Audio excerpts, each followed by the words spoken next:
yeah, we'll just okay. You guys know what to do. You guys know what to do. All right, here we go. 5, 4, 3.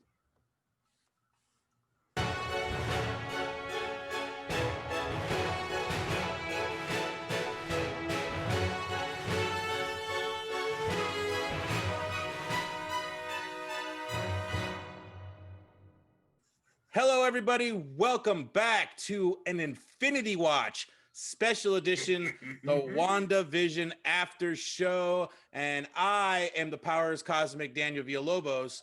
With me, as always, is Joshua Potter. Hello, hello. Jonathan Hudson, aka Hudsimus Prime. Oh, that's me. Yeah, and as always, our favorite with Russell Fung. Hello. All right, Man, guys. why does he always get to be the favorite? Because, dude, he is my favorite. He is my favorite. And technically, it's well, he's my. You know why? Because him and I are Army. If you guys don't know what that means, it's fair. BTS. I know what it. I know what you're talking about. We're armies, baby. We're Army. So I'm down with Russell's adorable, so it's he fine. is adorable too. He is adorable too. But also on my my screen, it is ordered Josh, John, Russell. So I just kind of went in order of the screen. So dictated by Zoom, as it's meant to be. Love it. As meant to yeah. But anyway, so as I sit here and watch Drew Brees' career end, because this is probably the last night he ever plays, which that's what I'm hearing rumors are. So I'm sorry, I'm a big sports fan. So good. I mean, Todd Drew Brees, I really am a big fan. So if he does retire, that good man. But anyway, but we're here to talk Marvel. We're here to talk Wanda. We're here to talk Vision, WandaVision. Get it? I guess. Just before we start, I just wanted to mention something really fast. We don't have to get too deep into this, but did you guys know there was a Silver Surfer cartoon in the 90s? Oh yeah, dude. Yeah. 13 episodes, man. How did I miss this? I just found it on Disney Plus after WandaVision. I was just looking through Marvel stuff because there's this thing called Marvel Legends, which I thought was a new show, but it's basically just clips from the movies. Yeah. Of Wanda and Vision. To answer your question, they buried it. It was a Fox cartoon that came out after X-Men, after the run of Spider-Man had completed. So basically, you had these two huge franchises. They were looking for something else. So they were on. I think by the time Silver Surfer came out, you had Spider-Man Unlimited, which is him getting rocketed to an alternate dimension. Yeah, that was such a weird show. Such a weird show. So it was those two together trying to rekindle that early 90s magic, and it just kind of I mean, it's a good cartoon, but just I like the first 3 episodes. I watched the first 3 because it was a 3-part origin of Silver Surfer. But I just really liked Galactus, and I thought the way they did it, the animation was kind of interesting because he was kind of computer, but everything else was traditional 2D. But anyway, we're here to talk about WandaVision. So let's get into WandaVision but man, that'd be awesome if Silver Surfer came on WandaVision. All right, I got stuck getting distracted. But don't know.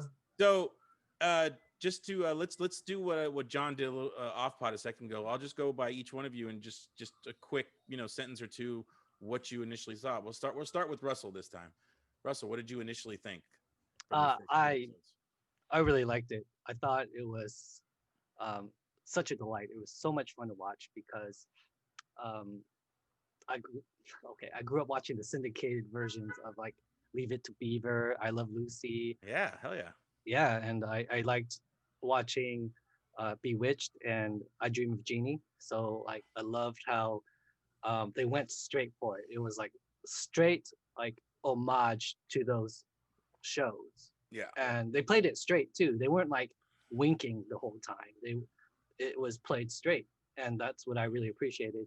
And I knew they were going through the decades because it felt like I didn't watch any promos or anything. So the first episode, I was like, oh, this is the 50s. And then the second episode, it was like, oh, this is the 60s.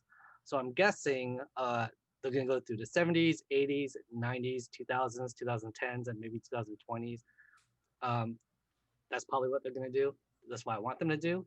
And when they get to the 80s or 90s, which is my favorite era of sitcom television, I hope Elizabeth Olsen does some sort of nod to Full House or something. I can't imagine she won't, but it seems like her sisters don't have the fondest memories of that show because they won't seem to like do anything with the cast at all. Like not even like a reunion like interview show or something. But I know that's heartbreaking for me. But anyway, what about you, John? What do you how'd you feel about this? I'm all down for the freaking Michelle Olsen homage there because I think like it or not, Wanda's having twins over here, so it's coming out one way or another. But that is very true. I enjoyed it. I thought it was a different direction for the Marvel Universe to go. Again, I'm a huge fan of the old TV shows. I grew up watching that stuff, throughout the Fox days or whatever the Fox 5 day schedule would be like. Oh yeah. Gilligan's Island, Beverly Hillbillies, Leave It to Beaver with Dick Van Dyke, and then Nick at Night. Oh, Nick at Night was that was my shit. I mean, oh yeah, yeah. It's classic. It's proven television. It's proven formulas spit out there into the universe for all the decades to see now. It's great. But yeah, I thought it was really well done. I'm kind of waiting for something that's going to be off of the beaten trail for what I was expecting. And right now it's kind of going play by numbers. So I'm down for the ride. I'm interested to see where it goes. But yeah, so far, good job. I will be there for episode 3. All right. And Professor Potter, how do you feel about this WandaVision sitcom, alternate universe, whatever the hell we're seeing? Well, first of all, is it an alternate universe? I don't know. Or an alternate That's reality. why I said, or Yeah. whatever else we're seeing. I don't know what's going on yet. I mean, there's little teasers, but anyway, go for it. We'll get into that eventually. But yeah, I'm in. I'm here for it. I think the genre mashup is great. And if you, just a quick plug, not for my work, but if you haven't read Tom King's run on Vision, which is what a lot of this is based on, I mean, or at least it's taking some cues and stuff from, where Vision essentially goes and creates a family for himself to experience that. I remember that human. I remember that book. I didn't read it, but that's the one, if I remember correctly, is that the one where one of the covers has them kind of doing the Vision coming out of the door, they're kind of phasing out of the door, the family, and they all kind of look like him, the same color scheme and everything. Exactly. Yes. Yeah, you got to read it. If you haven't read it, it is key reading for this series.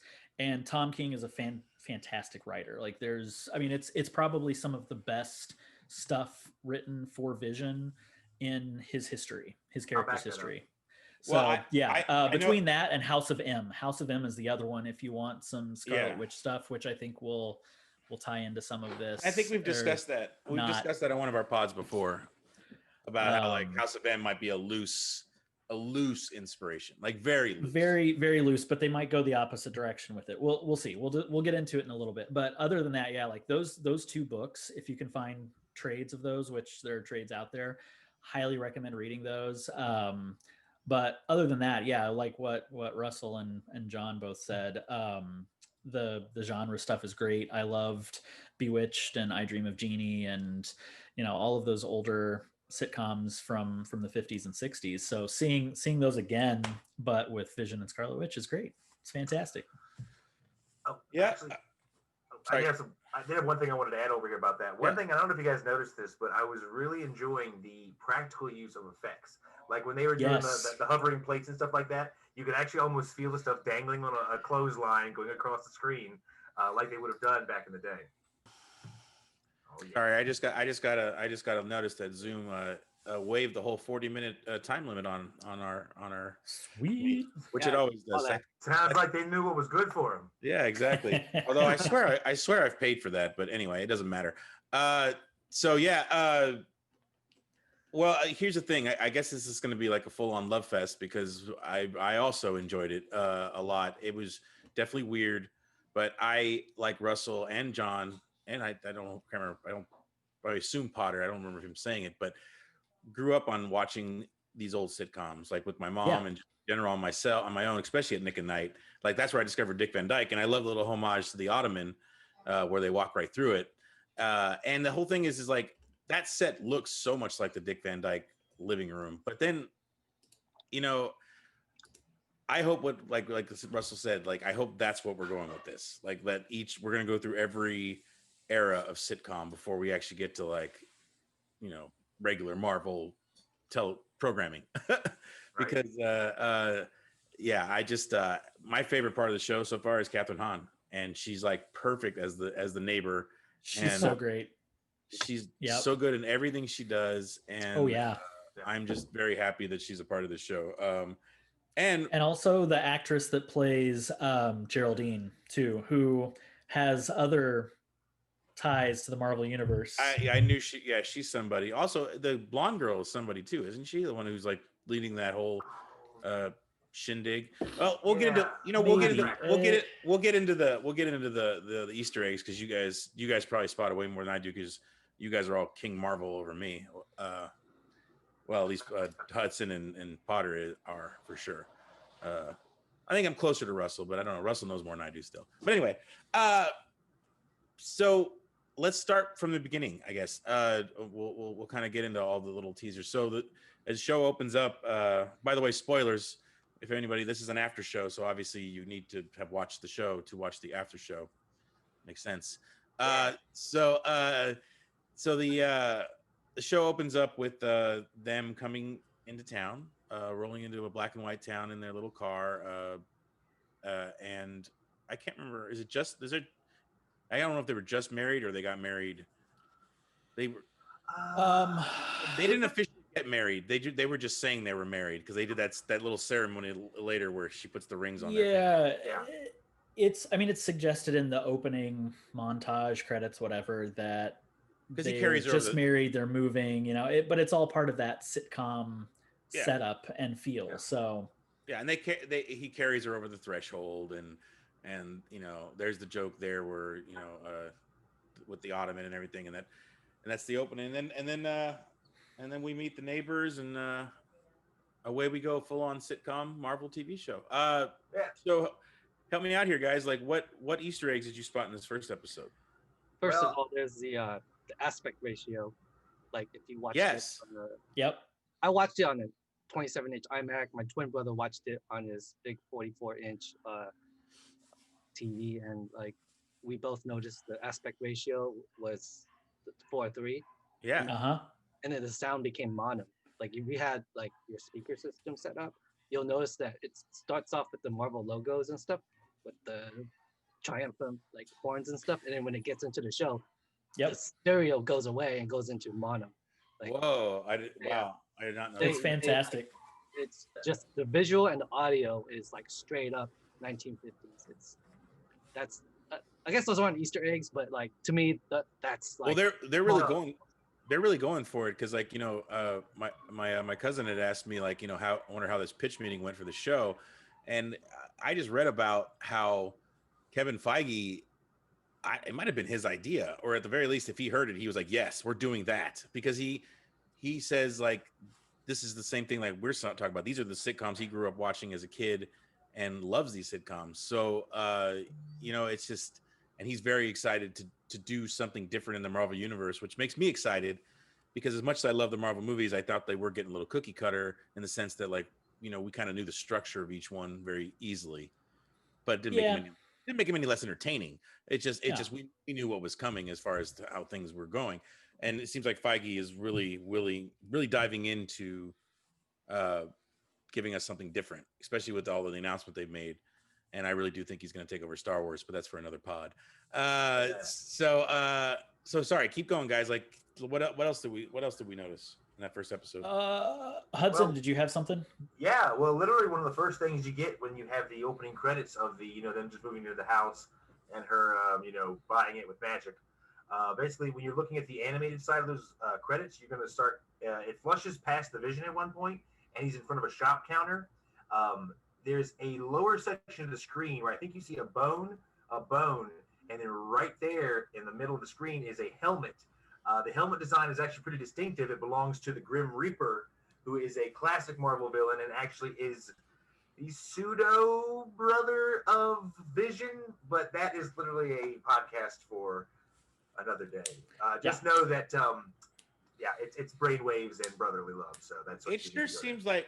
I swear we've talked about Grim Reaper before on one of our other pods. One of you two have brought him up.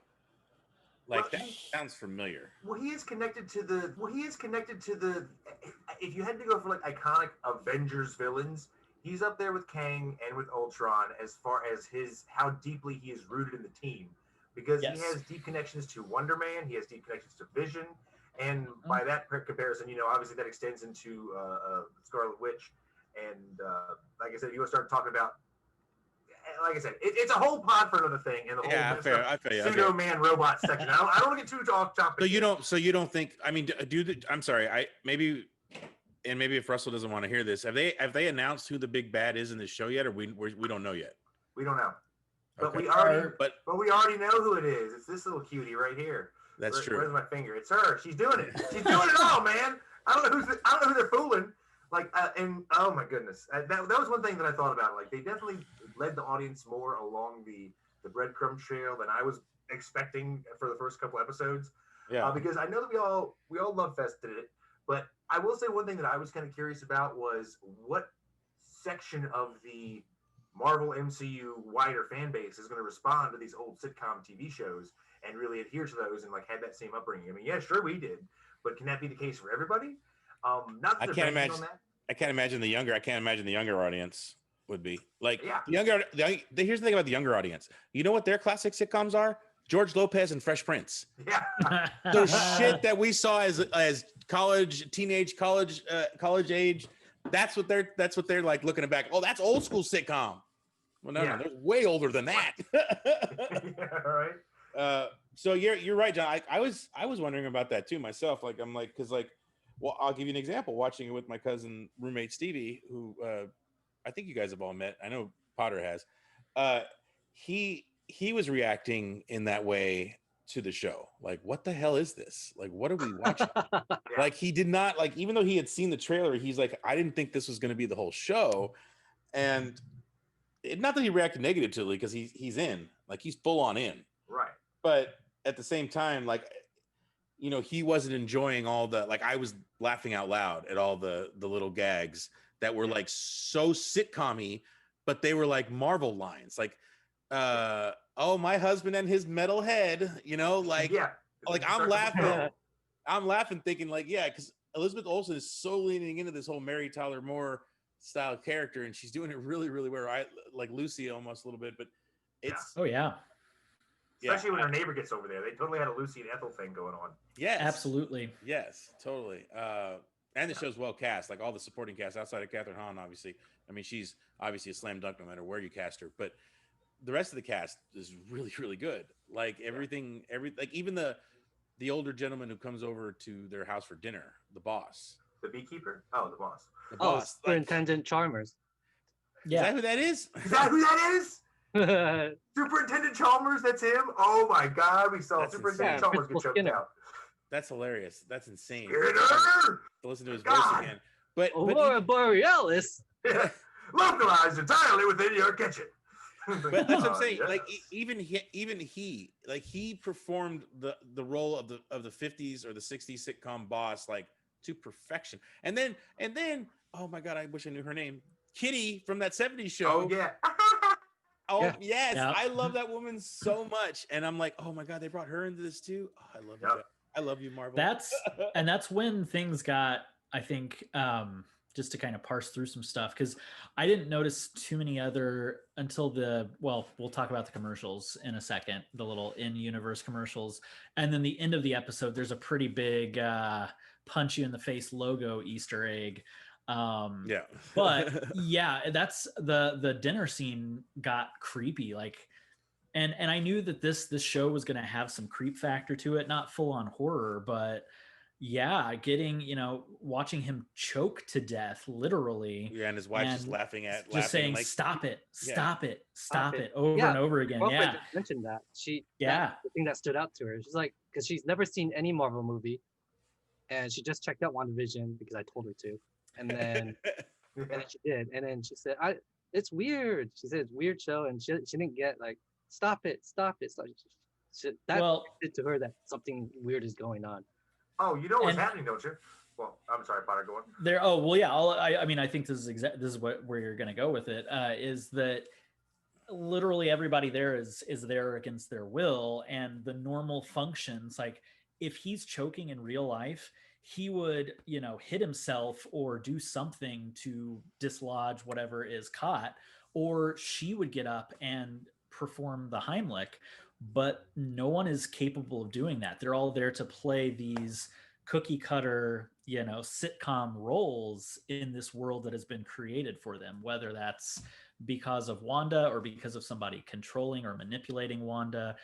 Don't know yet. We'll discuss that in a second. But yeah, it's creepy because you can tell there's a point where and I'm gonna have to look up the actress's name, but where Kitty is you can I'm tell looking her up right now. she's getting really upset because he's not stopping, and it's bothering her that he's choking and nobody's doing anything.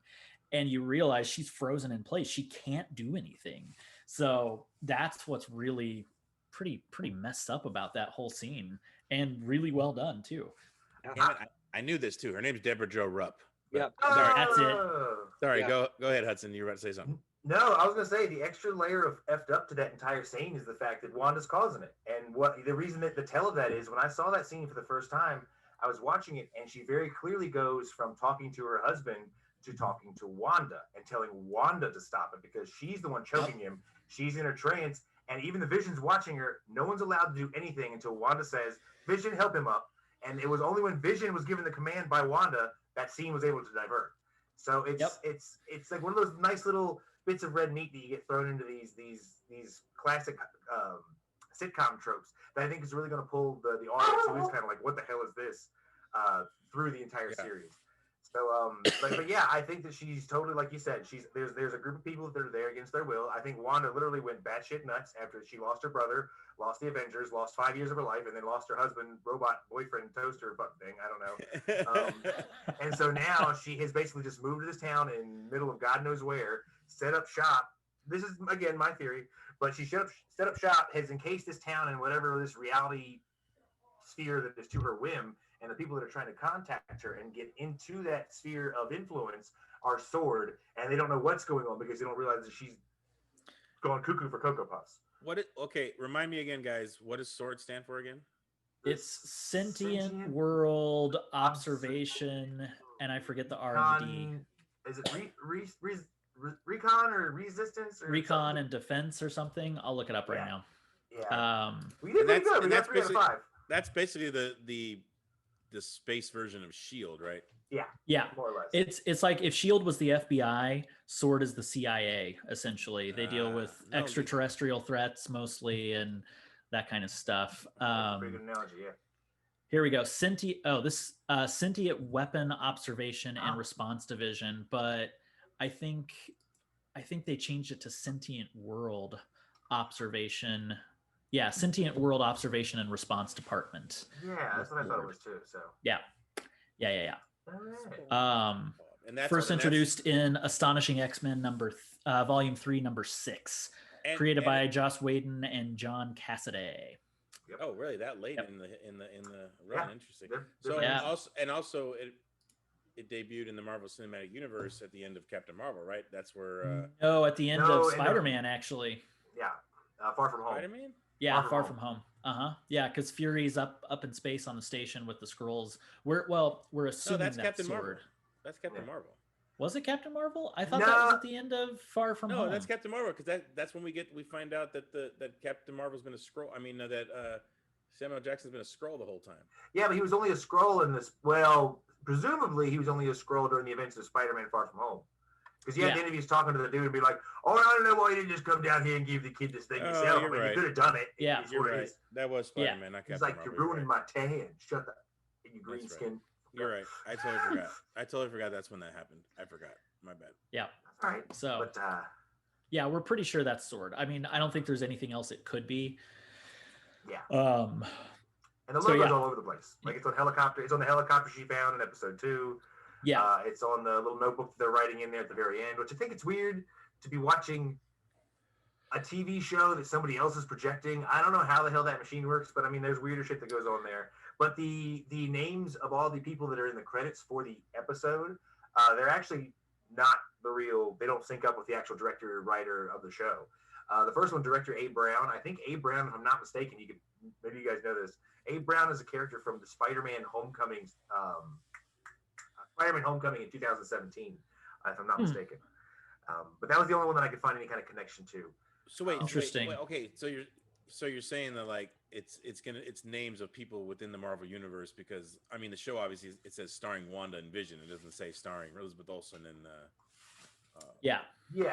Which let me look it up because that was the only one that I knew off the top of my head. Now, granted, I didn't hone in and So let's let's move to episode 2, unless anybody else has anything from episode 1 specifically, because episode 2 is when you really get some more No, of the creep factor and details. Episode 1 was pure setup and like trying to like get you like I think what I like about episode 1, and then we can start episode 2 is what. Oh no, go ahead. I have another thought on episode 1, but finish your thought. Okay. Yeah. I was just gonna say what Russell said. How Sarah, his girlfriend, responded was how she felt it was weird and kind of felt like, you know, maybe it's gonna make some people uneasy. Like that whole scene with Kitty. Oh, that's the second episode, though, right? With Kitty. No, that was the first. No, that's the first episode. Yeah. Still? Jesus. Oh, yeah, that's right. I totally remember. Yeah. But that whole thing made me uneasy. You know, even though like I kind of know possibly what's going on. Well, she's going Vader on dude. I'm in agreement with John. I think it's all, you know, the witch doing it, but whether she's completely conscious of what she's doing or if she's just doing it because she's in pain, I don't know. But we'll find out. We'll find out. Potter, what was your final thought on the episode? The other thing I noticed about episode 1, and I'm gonna have to go back and rewatch and look at the Grim Reaper helmet again, because I clocked that, but I didn't really clock it, if that makes sense. I was like, oh, that's a helmet from somebody, probably Grim Reaper. I want to go back and look at it again.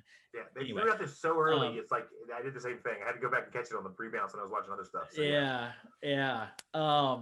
So yeah, the other thing that caught my attention is the scene where Vision is at work and he's trying to figure out what the forms are for. Like, I'm processing all these forms, but what do the forms do? Like, why are we doing this? What do we actually do at this company? Yeah, what's our job? Yeah. It seems to me that basically who knows if this is true or not, if it's all reality, if it's her projecting, if it's her creating all this, whatever.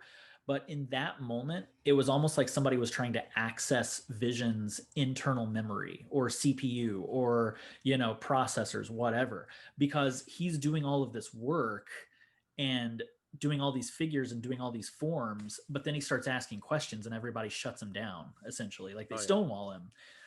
They give him the runaround. So that almost seems like a virus or some other intelligence trying to hack inside Vision, possibly. But here's the thing, though. I mean, if this is all Wanda's like reality construct that we're talking about, Vision's technically dead, so this isn't even the real Vision, right? I have a theory, but we'll get through episode 2, and then we can theorize. And then Russell can mute us because he doesn't like theories. So episode 2, it's all the magic show, which is fantastic. I love that literally Vision had his works gummed up, like gummed up the works. Yeah, that was hilarious. I had a feeling that was going to happen. I don't know why. Yeah. And it made him drunk too. It essentially made him drunk, which is hilarious. It's like Bender not drinking alcohol makes him get drunk in Futurama. It's just that, you know, that level. It's fantastic. But the big, you get more of the sword stuff. What I wanted to point out is, because we were on the track of talking about the sword logo, is the helicopter that falls. Did anybody notice the color scheme of the helicopter? Red and yellow? Red and gold, very Iron Man colors. I was gonna say, I was wondering about that myself, because it didn't. I don't know that it means anything, or if it's just a little wink and nod, like, you know, or what. But that was the first thought I had. It's red and gold, and it has the sword logo on it. Isn't that like in The Giver, like in that black and white world? Like it is. Yes. A special person always sees red, like an apple or lips, and that's how you get a boner. Like in the book. You're right. It's The Giver, and also and Pleasantville is based on The Giver as well.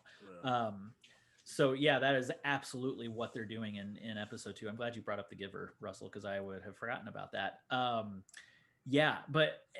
Red is the key color, but the fact that it was red and gold on that helicopter, I feel like that's significant. And maybe not. Here's the thing: we're not going to see.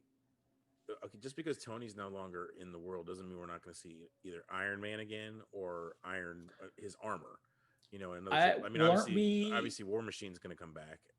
Aren't we getting Ironheart Yeah, At so some point, we're getting Ironheart, but her color scheme is different. Yeah. I don't think it's exactly the same as Iron Man's, if I remember correctly. it is, but I wonder. Well, she has red and gold at first, I think. Yeah, it So started that you way. know, yeah.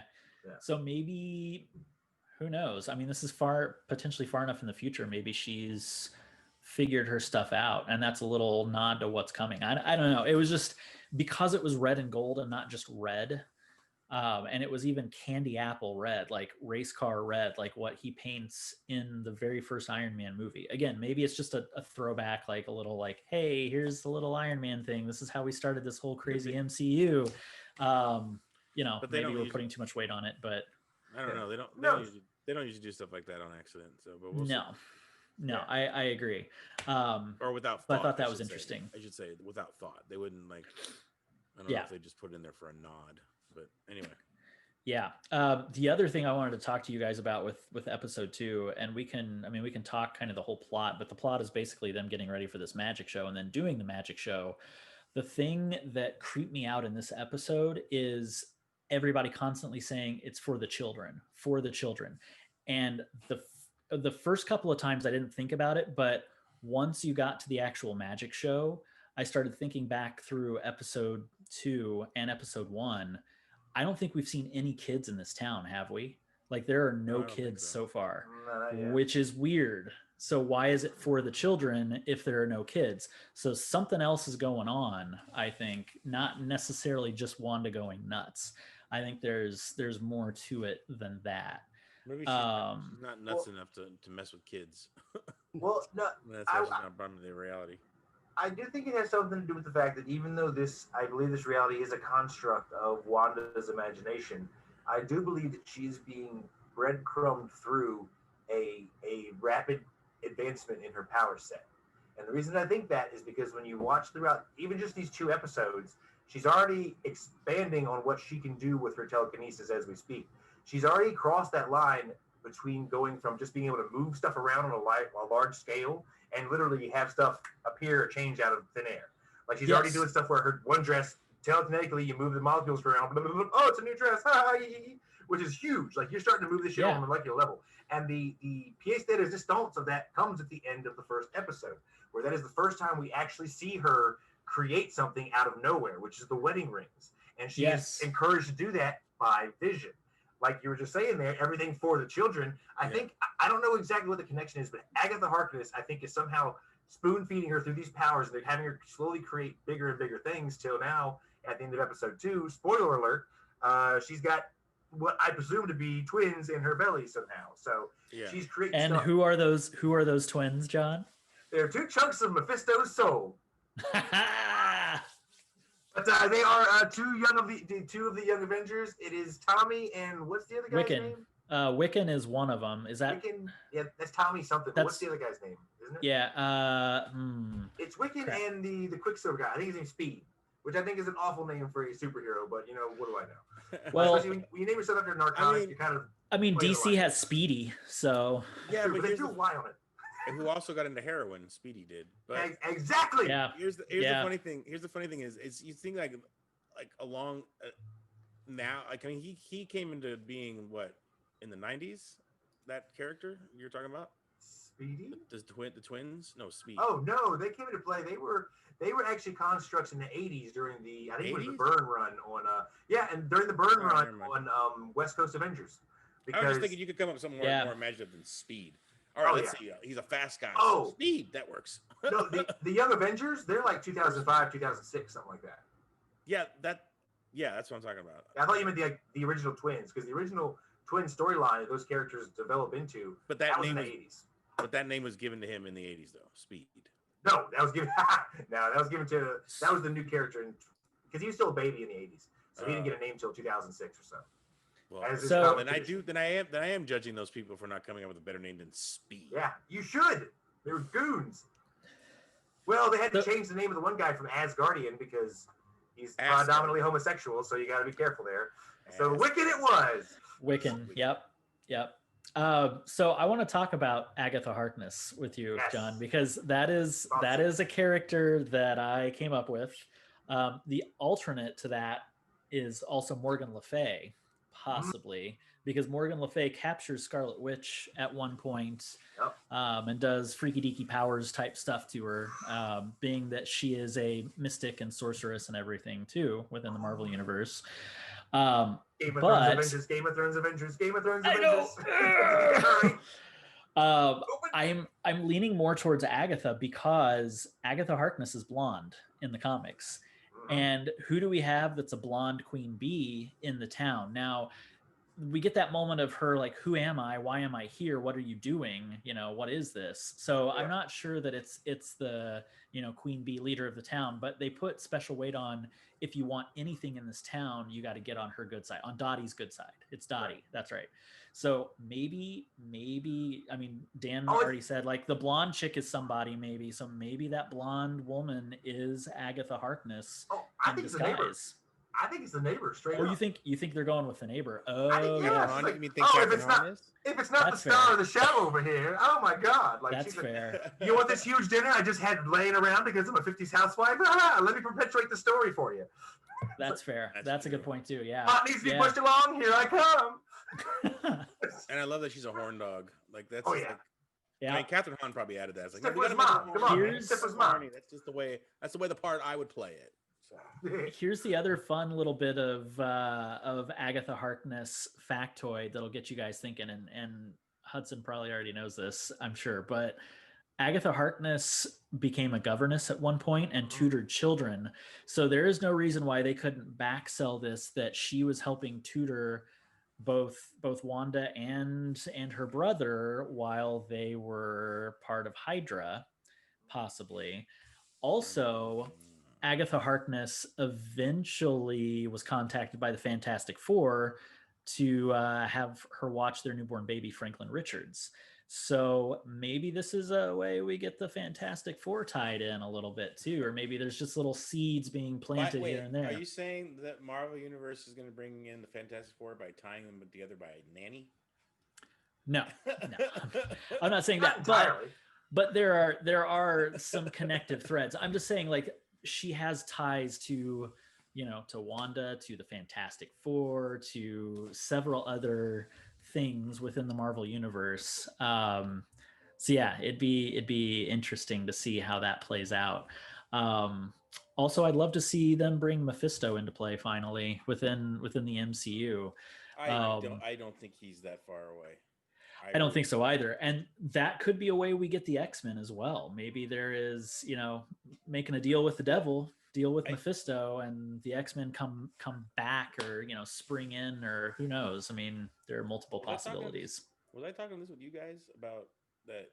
Do you think maybe we already discussed this, but do you think they're going to retcon it and make her a mutant again now that they have mutants back?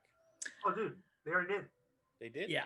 More or less, yeah. It was like one of those little, I don't know if it was IDW or DW Publishing or whatever it is, but they did like this Avengers book, and then the suggestion when they did the Scarlet Witch picture of it was, we're not sure whether or not she was given powers by the stone, or maybe the stone just unlocked some kind of hidden genetic talent deep within Wanda. She can now alter telekinesis into reality. They paved the way for that in September of like 2018,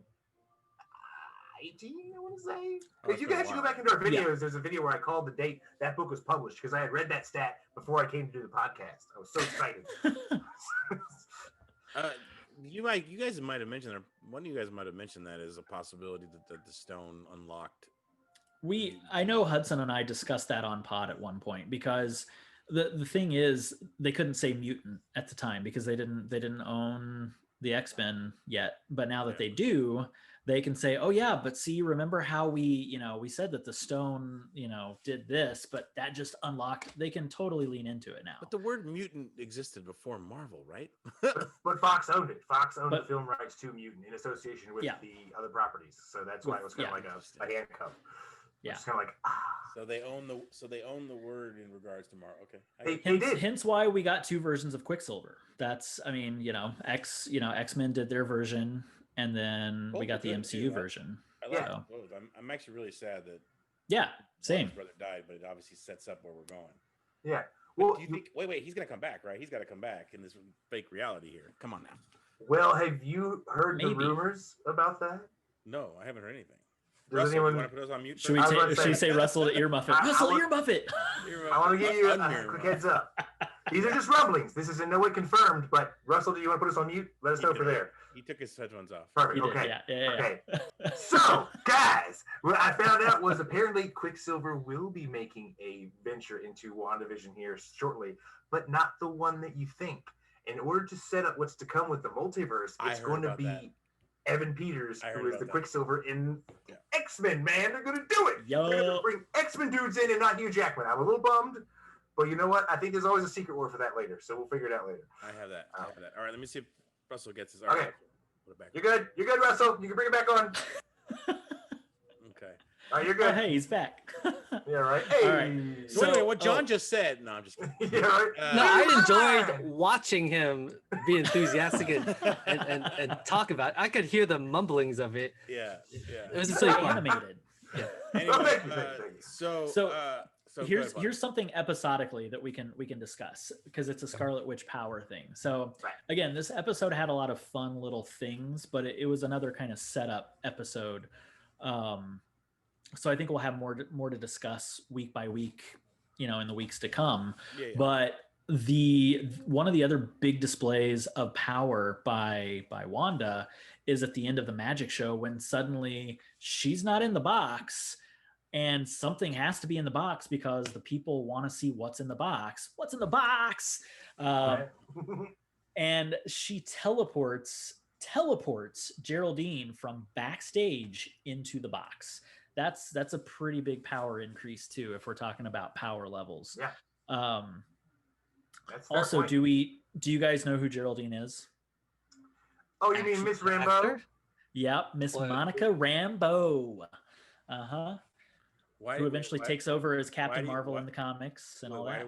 Why do you think that you know that's her, or you think that's her? Yes, because she's been cast as Monica Rambeau in the next Captain Marvel movie. So the actress, the actress has been there. Okay.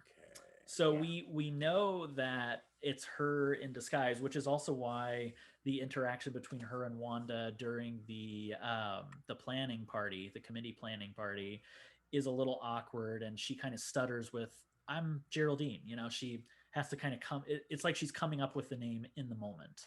Yeah. So like all good spies do. Exactly.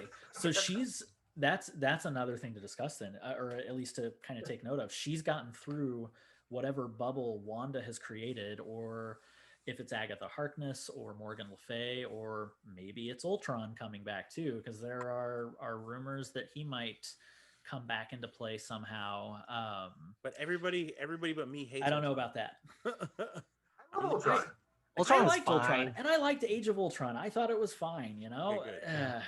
Okay, people get so bent out of shape about Age of Ultron. Whatever. I see Russell was quiet on that one. Why? No, he said he likes Ultron. Yeah, I liked it. It was fine. I said it was fine. That's what most people say. It was fine. Yeah. It really is a shame if he doesn't come back at some point because of his close father relationship with Vision. So I think that really is going to help flesh his character out. If, of course, he's not just some, monkey corpse of a robot that Scarlet Witch is dancing around. I thought of him more as a brother to Vision, since Tony was the father of both. That's the way I kind of looked at it, because he looked at Tony as a father. Well, he said, "You stole my vision," when he addressed him the first time. It's like, so they took everything from me. So he did have some kind of that fatherly association with him. Oh, you're saying that he was Ultron's son. Okay. Yeah, Ultron's son. That makes me. Yeah. I was thinking of Jarvis for some stupid reason. I want to pitch something to you, John, as a two left field options. Lay it on me. What do you got? These are potential theories, so I don't know if Russell wants to earmuff it again. I'll listen passively. These guys have only been right these guys have only been right 40% of the time, so it's all good. Go. Yeah. Hey, whoa. You know what, Dan? I can't flip you off on the camera, can I? We're trying to keep this PG. We get one flip off per episode. That's it. So here are two other villains that I've been thinking about. Sorry, they do. That's true. Two other villains I've been thinking about for the MCU going forward that could come into play here. One of those is Nightmare, because he is he's a Norse, Thor villain, Doctor Strange villain. We're gonna get Wanda in Doctor Strange, so possible, maybe, I don't know.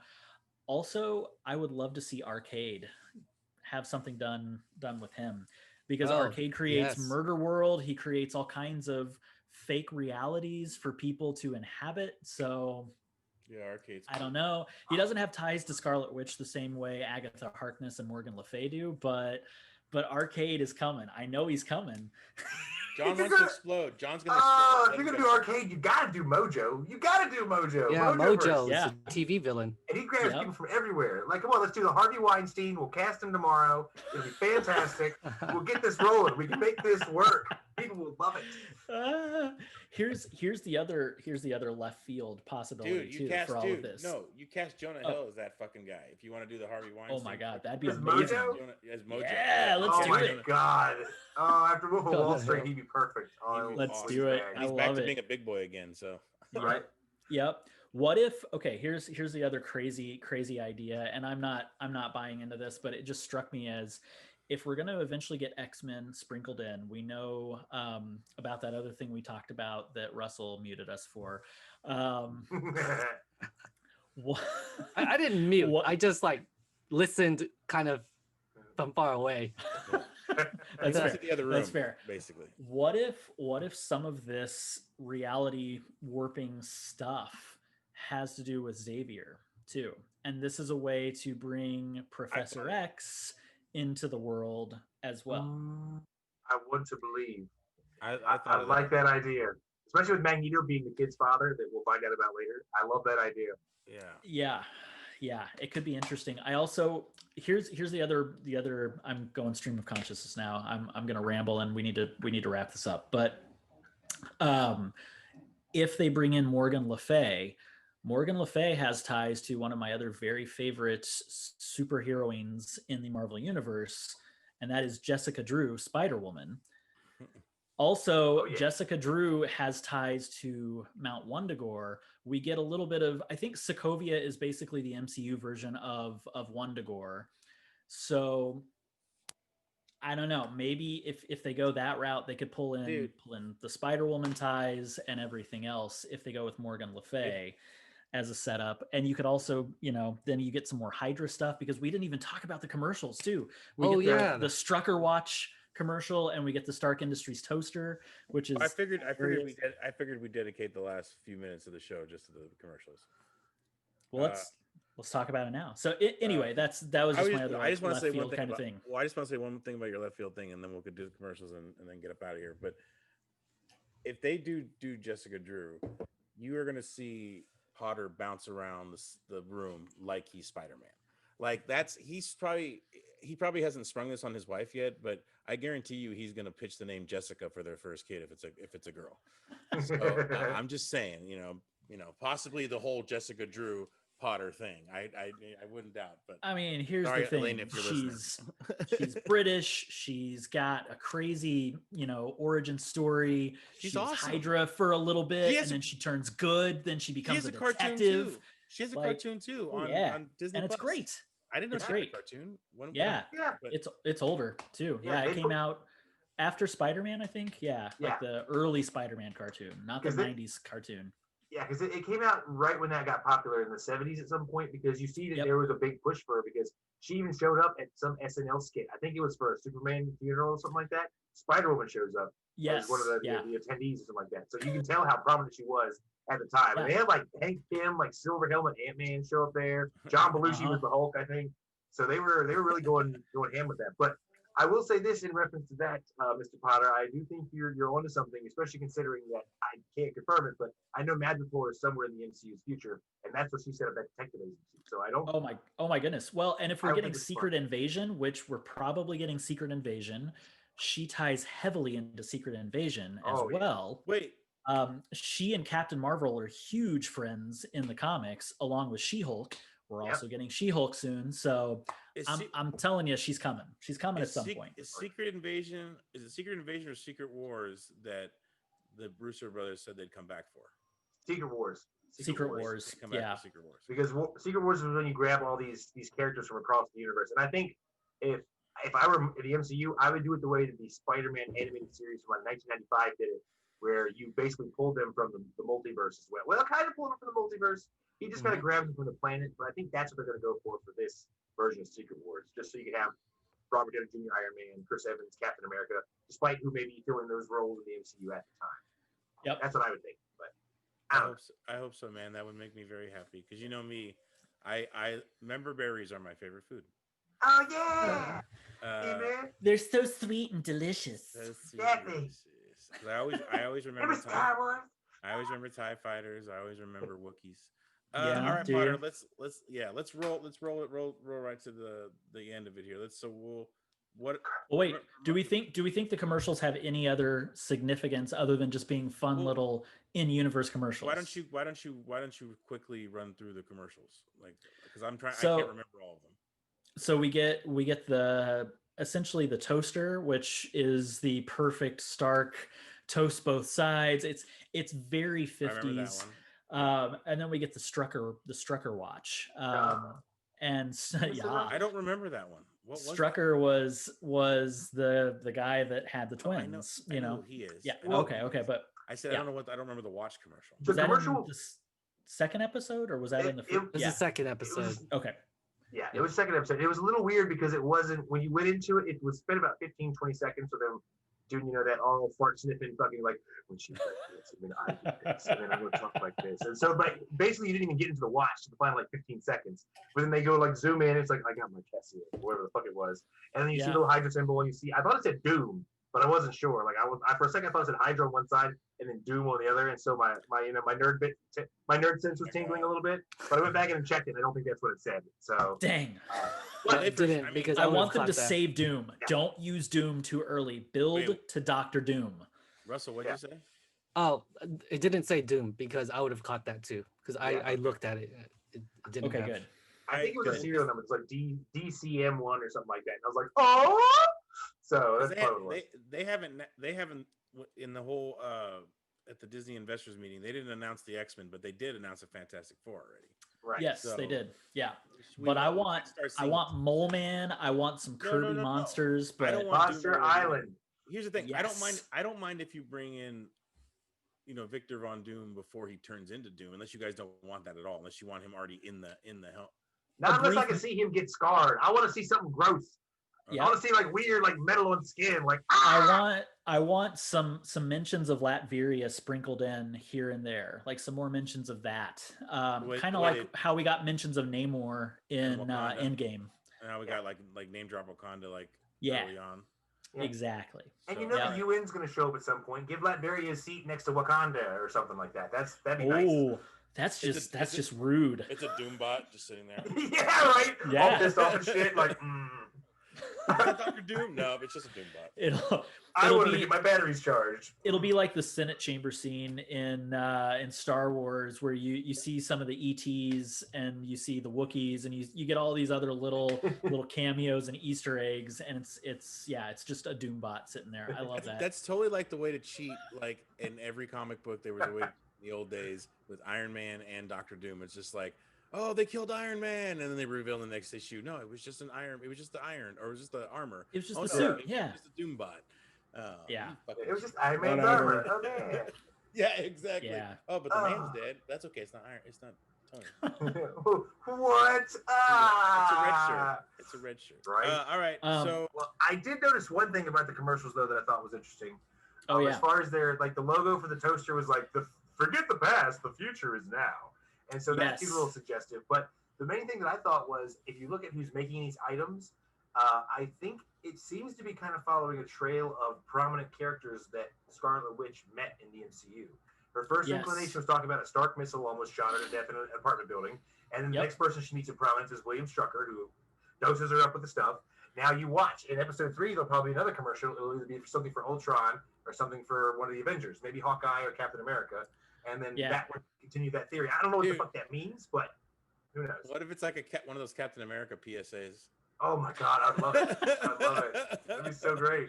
That's they how have, he's like, coming back. He Yeah. said he's coming back, or there's the rumor he's coming back or whatever. But There yeah, was, maybe but then that's it. But I think he tweeted out, "This is news to me" or something. I have to look. He it did, up. yeah. Yeah, I like that. I like that he tweeted that. Yeah, Yep. It's just like get it So out it's like, quickly. Like, hey, I this don't is not true. know. All right. And maybe it is. We can hope. Oh, one last thing, and then I'm going to shut up. The other Easter egg that tacks onto the Grim Reaper helmet. Uh-huh. For those that don't know, and this won't spoil anything. Actually, yeah, spoilers if you haven't read Tom King's Vision.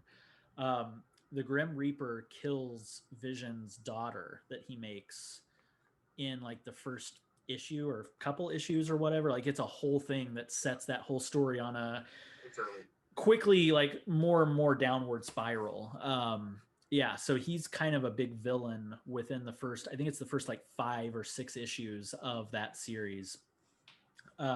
Yeah, and the Grim Reaper also has ties to, if I'm not mistaken, Thor and Valkyrie and a couple other characters in the Marvel universe. So it would be pretty cool to see him show up. I would agree. Well, That's all I'm going to say about that. There seems to be a lot of Easter eggs for him. So we'll see. We'll see what happens. All right, then I guess that's Potter's final thoughts. John, do you have any final thoughts? I'm just excited to see where it goes. I'm excited to see how they handle the 70s, 80s, and 90s. I think they're probably going to get pulled out of this scenario somewhere between the 80s and 90s. I don't know if we're going to get that full 90s sitcom. We know we're at least getting Roseanne and the Brady Bunch coming up here. But yeah, Hell yeah. I'm But definitely interested to see. if they do, if they do get to the 90s though, they better bring in Urkel. They better bring Jaleel White back. I would love that. I would love that. I love Family Matters. That Step by Step, Full House, man. I love those shows. TGIF, They're Warner man. Brothers shows, though. They're Warner Brothers. That's so. very true. Yeah. They're owned by somebody else. They're the arch enemy of Disney. That's never going to work. Yeah. Sorry, so John. Go ahead, John. Go ahead and finish, and I'll get to Russell. No, nothing much. Just hopefully next week we will get to see the Halloween episode because I am dying to see them in their comic accurate homemade costumes. That is going to be what I'm hanging there for right now. Hey, Russell. Though, here's the thing. Though, Family Matters. It might be more complicated than that with the Warner Brothers, though, because it aired on ABC, which is Disney, and it's on Hulu right now, which is also Disney. So yeah, it's a Warner Brothers show though, because it was for produced. sure 100% Warner Brothers. Yeah, it is Warner Boy. No, what was it? It was. Miller It's a Boyett. spin-off of Perfect Strangers. Miller Boyett. Yeah. Oh, Miller Boyett. yeah. Yeah. Yep. And Perfect Strangers was a Warner Brothers show. I mean, when I say Warner Brothers, I mean like the production company. Like they're the ones They're the who ones Yes. who own it. The studio owns it. Hero, what's up, Hero? What's up, buddy? Hero. He just wants some attention. He's like, You gotta "Daddy, get stop get Hero on the pod at some point, Hudson. Well, I think we just had him on there. I was about to say. I want to see him though. Yeah, right. I Well, miss Hero. right. We need to get him up here. He's over Okay, there. here's the thing. At the door. You don't need to bring Jaleel White in as Urkel. You could just bring Jaleel White as something. And Yeah. Yeah. as Oh, like, yeah. a character in the show. Like it'd be fun to get some of those sitcom stars, just in those roles like they did with Kitty. Yeah. Like, Kitty's a sitcom star. So Oh yeah, Deborah Joe Rupp. Yeah. yeah. So Yep. I do listen to Julia White's podcast. It's so good. You should listen. He has a Oh. podcast now. I did not know he had one. I will will check do that out. Yeah, his podcast is he interviews 90s sitcom stars. I'm already in. Nice. Down. Yep. I'm with you, Russell. Like me, is like 80s and 90s sitcoms are like, I just love them so much. And the funny thing is Disney, as they started to kind of fade away from network TV, with the exception of CBS, but Disney kind of brought them back. But they're more for kids, like the Hannah Montana and the Sweet Life with Zach and Cody, but they were still like, still in that same style of those kind of sitcoms, those family sitcoms, and I enjoyed them because of that. So, and they're kind of coming back a little bit, even if they're not like American Housewife. I mentioned on our other pod, the end of 2020. By the way, you guys need to check that out. Anyway, what's your final thoughts though, Russell, on the show? Do you have anything like that you didn't get to say? I think those commercials, for me, I choose to interpret them as Easter eggs and nothing more. Like they're just for fun. That's how I interpret it. Yeah. But like it could have a meaning for those who want it to have meaning. So, like. That was Russell giving us a little tap on the cheek, like you guys are adorable. But watch you guys be right and I'm wrong. So like then I'll bow down. No, bread needs No, here. no. Either way, it's great. Even if it's just Yeah. a little like this is your life for Wanda, you know, like Iron Man and then Strucker and then Ultron at some point. Even if it's just that, that's still an Easter egg and that's still a fun little tie. It's another thread to the Marvel universe. So I get it. I think it's great. Yeah. Either I mean, way. one of my favorite shows of all time, movies, is Truman Show. I loved Truman Show when I watched it. And so this had a Truman Show feel to it, which is what I'm here for. And then one of my favorite episodes of Supernatural was season 5, episode 8. It was called Changing Channels, and that was an episode in which Sam and Dean, or there's this trickster character that's kind of like Loki. He puts them into a TV universe where they jump from genre to genre. Like they're in the Grey's Anatomy universe and the CSI Dr. universe. Sexy. Yeah, Agent Dr. Sexy, and they're aware that they're in the TV world. So what is this? We're in a Grey's Anatomy world, and we're in the CSI Miami world, and we're in the Japanese game show world. Like it was so much fun to watch that episode. Yes. Russell, I have 2 movie suggestions for you, and you guys, if you guys haven't seen that, if you like that, have you ever seen Stay Tuned with John Ritter from the early 90s? No, I haven't seen Stay Tuned. No, I haven't seen John that. Ritter, wow. Yes, it's a John Ritter comedy where he does exactly that, where he bounces through, like he's just using his clicker to bounce through different types of television genres. He ends up on the Three's Company set. It's awesome. Yes. As it should be. Freaks out. And he freaks out. It's so good. So just watch the trailer, and I guarantee you guys will want to watch it. And and then there's another one, which is more recent with Adam Sandler called Click. Oh yeah, I watched Click. I've seen that. That's a really good one too. That's sad ass ending, but still good. Like it also has Christopher Walken. Yeah. So you know, Jonah Hill's in it. Yeah. Yes, that's right. Yeah. Yep. And what else I had to say? I like that the first episode reminded me of The Simpsons. Like the whole episode was, that whole sketch at the end was like that Principal Skinner and Superintendent Chalmers. You guys, you know what classic Simpsons I'm talking about, right? Yes. Oh yeah, absolutely. Yeah. Yeah, totally. You're an odd fellow, but you steam a good ham. Yeah, right. I really wish like there was a moment like that, but they didn't have that. But oh well, it's okay. And, but yeah, looking forward to next week. Like it's the 70s, so it's like my mom's genre. Like she loved Partridge Family and Brady Bunch, so yeah, I want to see that. All in the Family. That's my jam. Oh, All in the Family. Yeah. I like that show too. Oh, so good. That's like, I mean, it's the only show where like you really like actually did love a racist. Like he was racist as hell, but he was I still laughed. I laughed. Because I know. If you pay attention, he is making fun of that type of person. Like that's Archie the whole Bunker. point. Yeah, that's the whole point of Archie Bunker, because Carol O'Connor was not that kind of person. But anyway, doesn't matter. So yes, all right. Well, my final thoughts are basically I'm just looking forward to more sitcoms fun and more Marvel fun. Like I said, I'm just really excited that Feige wants to kind of experiment and get outside the box a little bit more here.